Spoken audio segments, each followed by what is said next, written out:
L'arbre. Poème d'Émile Verhaeren, lu par Angélique.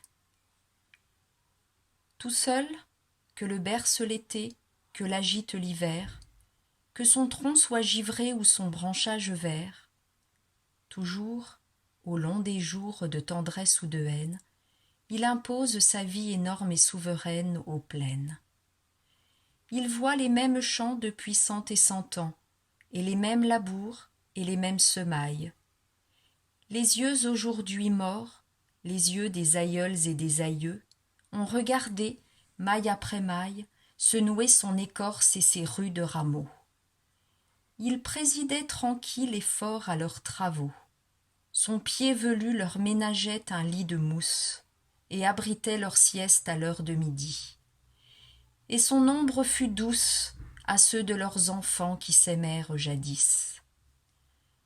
En octobre, quand l'or triomphe en son feuillage, mes pas larges encore, quoique lourds et lassés, souvent ont dirigé leur long pèlerinage vers cet arbre d'automne et de vent traversé.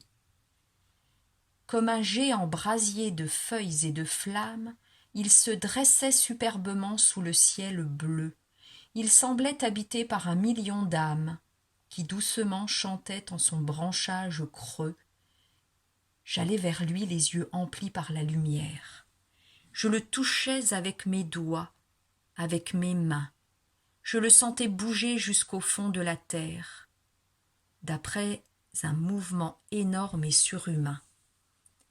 Et j'appuyais sur lui ma poitrine brutale, avec un tel amour, une telle ferveur, que son rythme profond et sa force totale passaient en moi et pénétraient jusqu'à mon cœur. Alors j'étais mêlé à sa belle vie ample, je me sentais puissant comme un de ses rameaux. Il se plantait dans la splendeur comme un exemple. J'aimais plus ardemment le sol, les bois, les eaux, la plaine immense et nue où les nuages passent. J'étais armé de fermeté contre le sort. Mes bras auraient voulu tenir en eux l'espace. Mes muscles et mes nerfs rendaient léger mon corps, et je criais.